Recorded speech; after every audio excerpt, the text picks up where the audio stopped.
Hello दोस्तों, आज मैं स्टार्ट करने वाला हूँ छत्तीसगढ़ के इतिहास। ये वीडियो लेक्चर सीरीज़ का पार्ट 2 है, जैसा कि आप देख पा रहे हैं। और छत्तीसगढ़ के इतिहास को हम लोग स्टार्ट करते हैं पढ़ना। ठीक है। सबसे पहले छत्तीसगढ़ का जो इतिहास है उसको मुख्यतः 4 भागों में बांटा गया है: प्रागैतिहासिक काल, आद ऐतिहासिक काल, ऐतिहासिक काल और आधुनिक इतिहास काल। ठीक है। तो सबसे पहले हम बात करते हैं प्रागैतिहासिक काल, ये कब से कब तक था। तो प्रागैतिहासिक काल है दोस्तों, जो है 2300 ईसा से पूर्व से था। जो 2300 ईसा पूर्व है, उससे पहले का जो काल है उसको हम लोग प्रागैतिहासिक काल कहते हैं। इसे प्रारंभिक काल भी कहते हैं और ये पाषाण काल भी कहते हैं इसे। इस समय में जो है पाषाण युगीन सभ्यताएं थी, इसीलिए इसे प्रारंभिक काल या पाषाण काल कहते हैं। ठीक है।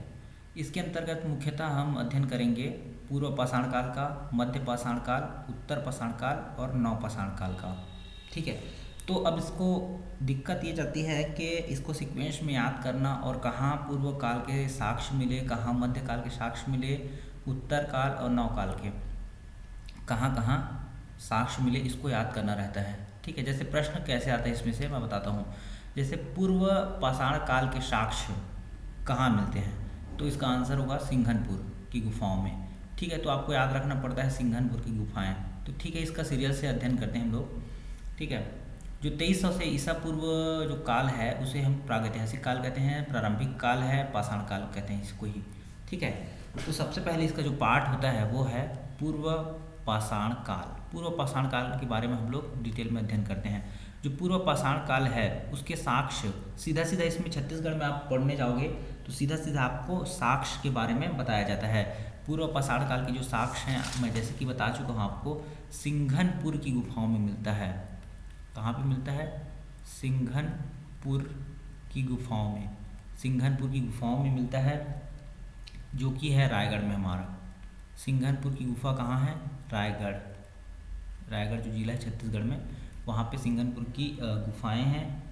हस्तचलित कुदाल यहाँ से मिले हैं। पूर्व पाषाण काल के साक्ष्य हैं यहाँ पे, तो यहाँ पे हस्तचलित कुदाल मिले हैं। हस्तचलित कुदाल। कुदाल किस टाइप का होता है? हस्तचलित कुदाल कुछ इस तरह से औजार होता है। ठीक है। हाथ से पकड़कर हम लोग कोई भी गड्ढा वड्ढा खोदने के लिए इसका उपयोग करते हैं, हस्तचलित कुदाल। ठीक है। पूर्व पाषाण काल के साक्ष्य सिंघनपुर की गुफाओं में मिले हैं रायगढ़ में, और वहीं पे आसपास के क्षेत्रों में जो है हस्तचलित कुदाल मिले हैं। ठीक है। उसके बाद हम बात करते हैं मध्य पाषाण काल के बारे में। तो मध्य यानी कि पूर्व के बाद जो आता है मध्य पाषाण काल। ठीक है। इसमें जो साक्ष्य मिले हैं, कहाँ पे मिले हैं इसका साक्ष्य? कबरा पहाड़ी। कबरा की पहाड़ी है, ये भी रायगढ़ में ही है। कबरा की पहाड़ी रायगढ़। ठीक। कबरा की पहाड़ है ये, कबरा पहाड़ी रायगढ़ में इसके साक्ष्य मिले हैं मध्य पाषाण काल के। ठीक। इसके अलावा हम बात करते हैं उत्तर पाषाण काल। उत्तर पाषाण काल के जो साक्ष्य मिले हैं वो है धनपुर बिलासपुर। जो धनपुर है बिलासपुर में, वहाँ पे मिले हैं। सिंघनपुर में मिला ही है, सिंघनपुर में भी मिला है, सिंघनपुर में। ठीक है। महानदी घाटी बेसिन, जो महानदी जहाँ जहाँ बहती है, ठीक है, वहाँ पे घाटी है, वहाँ वहाँ मिले हैं। ठीक है। इसके अलावा उड़ीसा में भी मिला है, जैसे कालाहांडी उड़ीसा। कालाहांडी जो उड़ीसा का जगह है, कालाहांडी उड़ीसा है। बालंगीर और संबलपुर। बालंगीर और संबलपुर उड़ीसा। संबलपुर, बालंगीर और संबलपुर उड़ीसा, ये तीनों जगह जो है, कालाहांडी, बालंगीर और संबलपुर, जिस तीनों को बताया हूँ मैं, ये तीनों जो है उड़ीसा का जगह है। इसके अलावा बिलासपुर का धनपुर है, सिंघनपुर रायगढ़ है और महानदी बेसिन है। यहाँ मिले हैं उत्तर पाषाण काल के जो है साक्ष्य। इसमें कौन कौन से हथियार मिले हैं? लघु दीर्घवृत्त औजार, जैसे लघु औजार मिले हैं और दीर्घ औजार मिले हैं, मतलब छोटे और बड़े पाषाण के औजार मिले हैं। यहाँ पे लगभग 26 औजार मिले हैं। कहाँ पे? अगर हम बात करें धार लोहांग बस्तर पे, बस्तर का जो क्षेत्र है धार लोहांग करके, धार वाला क्षेत्र, बस्तर का धार लोहांग क्षेत्र, इस क्षेत्र में हमें हस्तचलित 26 औजार मिले हैं लगभग। ठीक है। इसके अलावा उत्तर पाषाण काल की बात करें तो ये जो है खुदी हुई मानव आकृति यहाँ मिली हुई है। खुदी हुई मानव आकृति, मानव की आकृति है, ठीक है। जो गुफा उफा है वहाँ पे सिंघनपुर में और धनपुर बिलासपुर में आसपास एरिया में, तो वहाँ पे मानव आकृति मिली हुई है खुदी हुई, ठीक है। और उसके बाद हम बात करते हैं नवपाषाण काल की। नवपाषाण काल में क्या है, इसका जो साक्ष्य मिला है अर्जुनी दुर्ग जो है ना, वहाँ पे अर्जुनी दुर्ग में मिला है। दुर्ग बालोद, कई लोग बालोद का बताते हैं, कई लोग दुर्ग का बताते हैं, तो अभी कंफर्म नहीं है, एक गांव है, ठीक है, दुर्ग जिला में है या बालोद जिला में है, आसपास है, दोनों जुड़ा हुआ है एक दूसरे से, ठीक है। तो अर्जुनी बालोद भी बोलते हैं, अर्जुनी दुर्ग भी बोलते हैं, ठीक है। इसके अलावा हम बात करते हैं चितवा डोंगरी राजनांदगांव। चितवा डोंगरी जो राजनांदगांव में है, वहाँ पे भी इसका साक्ष्य मिला है, ठीक है। टेरम रायगढ़ में मिला है, टेरम रायगढ़ में इसके साक्ष्य मिले हैं।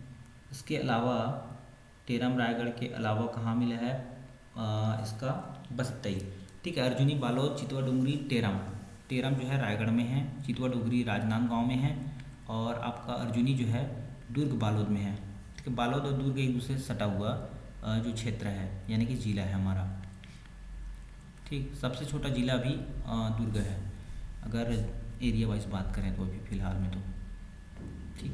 तो ये पूर्व पाषाण काल, मध्य पाषाण काल, उत्तर पाषाण काल और नवपाषाण, ये सब पढ़ लेते हैं, ठीक है। लेकिन याद किसी को रहता है क्या, नहीं रहता है, आसानी से याद नहीं होता है। तो मैं याद करने का ट्रिक लेके आया हूँ आपके लिए। तो जैसे आपको क्वेश्चन आता है पूर्व पाषाण काल के साक्ष्य कहाँ मिले हैं, तो उसके लिए एक ट्रिक है ये वाला, जो सिंह दिख रहा है आपको, पुसिंह यानी कि सिंघनपुर की गुफा, जो सिंह आपको दिख रहा है सिंघनपुर की गुफाओं में, ठीक है, इसके साक्ष्य मिले हैं पूर्व पाषाण काल के। इसमें हस्तचलित कुदाल मिला है, इसको भी याद रखना, हस्तचलित कुदाल। अभी ट्रिक की बात कर रहा हूँ, तो ट्रिक में सिर्फ आपको जगह के बारे में पता चलेगा। जैसे पुसिंह कह दिया, तो ये सिंह जो है ना आपका सिंघनपुर की गुफा है, पू से पूर्व हो जाएगा और सिंह से हो जाएगा सिंघनपुर की गुफा। मध्य पाषाण काल का अगर मैं बात करूँ तो मकबरा, यानी म से हो जाएगा मध्य पाषाण काल और क से हो जाएगा कबरा पहाड़।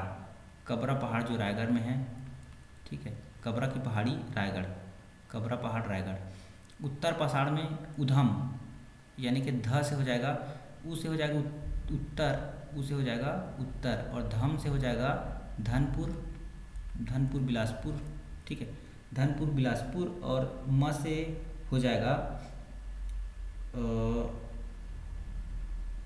हो जाएगा महानदी बेसिन। क्या हो जाएगा, महानदी बेसिन, जो महानदी का एरिया है वहाँ पे मिला हुआ है, ठीक है।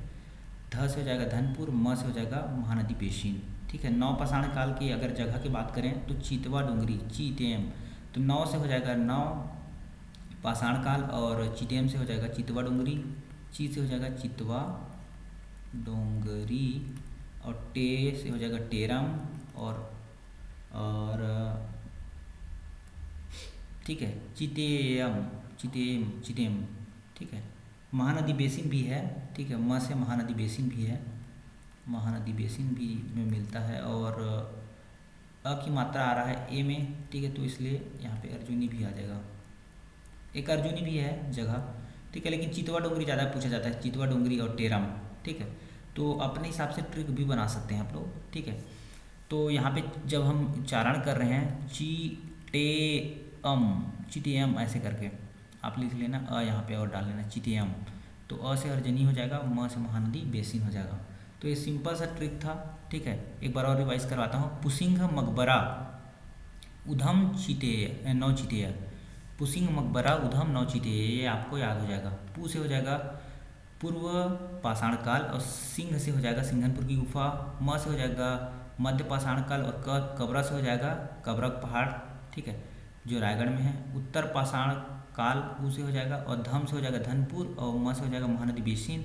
नौ चितेय, तो नौ से हो जाएगा नवपाषाण काल, ची से हो जाएगा चितवा डोंगरी, टे से हो जाएगा टेरम, अ से हो जाएगा अर्जुनी, और म से हो जाएगा महानदी। चितेय, अ की मात्रा उसमें उच्चारण तो हो रहा है ना, इसीलिए उसको याद करने का आप ट्रिक बना सकते हैं इस तरह से, ठीक है। उसके बारे में बात करते हैं हम लोग आगे। तो ये है हमारे पास आदि ऐतिहासिक काल। आदि ऐतिहासिक काल का जो हमारे छत्तीसगढ़ में इसका वर्णन नहीं मिलता है, ठीक है। आदि ऐतिहासिक काल उतना इम्पोर्टेंट भी नहीं है, और जो इतिहासकार हैं उन्होंने इसका वर्णन भी नहीं किया है।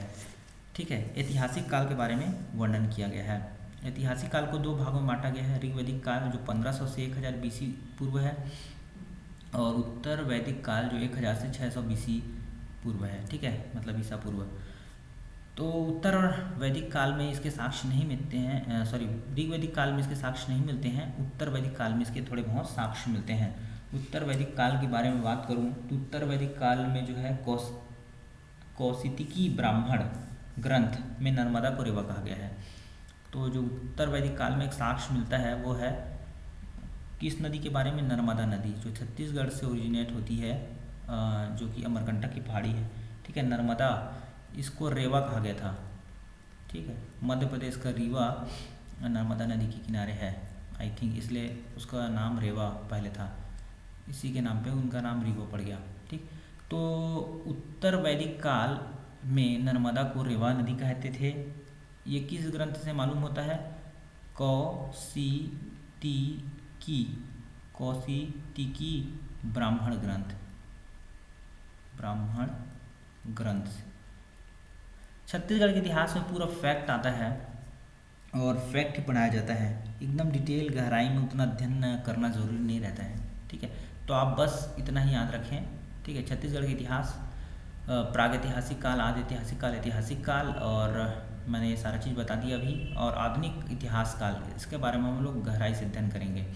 ठीक है, इसके अलावा हम बात कर रहे थे प्रागैतिहासिक काल में, तो 4 भागों में बांटा ही गया है, लेकिन इस प्रागैतिहासिक काल में और कुछ जो मिलते हैं साक्ष्य, उनके बारे में हम बात कर लेते हैं। जैसे कि मैं बता रहा हूँ क्या मिलता है, ये पाषाण घेरे मिलते हैं। पाषाण घेरे कहाँ कहाँ मिलते हैं इसके बारे में बात कर लेते हैं। तो पाषाण घेरे मिलते हैं आपको बालोद, कोंडागांव, कांकेर। कहाँ कहाँ मिलता है? दुर्ग के पास जो बालोद जिला है वो, ठीक है, कोंडागांव,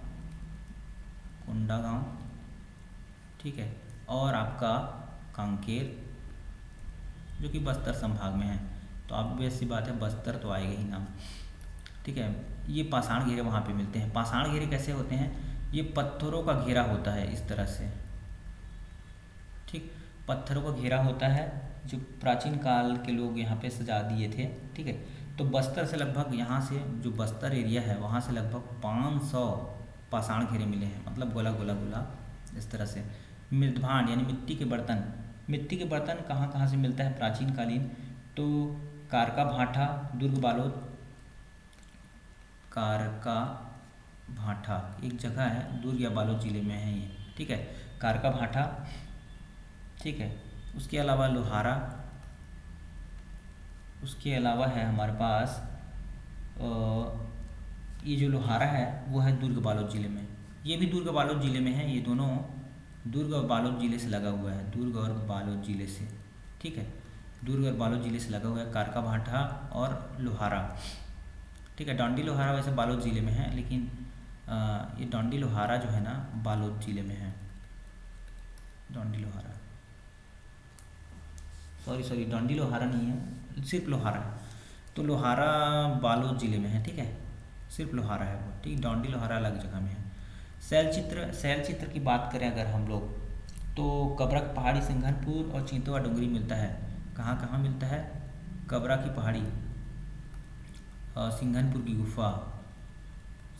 की गुफा और चितवा डोंगरी, इस जगह में, चितवा डोंगरी इस जगह में हमें शैलचित्र मिल जाते हैं। ये सब गुफा है, ये सब जो गुफा है ये रायगढ़ में है। अधिकतर जो गुफा है वो रायगढ़ जिले में है। ठीक है, तो आप याद रखना शैलचित्र यहीं से मिला है। ठीक है, लौह योगीन स्तंभ कहाँ से मिला है? लौह योगीन स्तंभ जो आपको मिला है बालोद, कोंडागांव, सरगुजा, बालोद, कोंडागांव और सरगुजा में मिला है। ठीक है, तो इतना सब कुछ हमारा हो चुका है और आज के लिए इतना ही करते हैं। तो थैंक्स फॉर वॉचिंग, और वीडियो अगर पसंद आता है तो लाइक करें, और मैं आपके लिए लेके आऊँगा इससे आगे का पार्ट 3 होगा जो, उसमें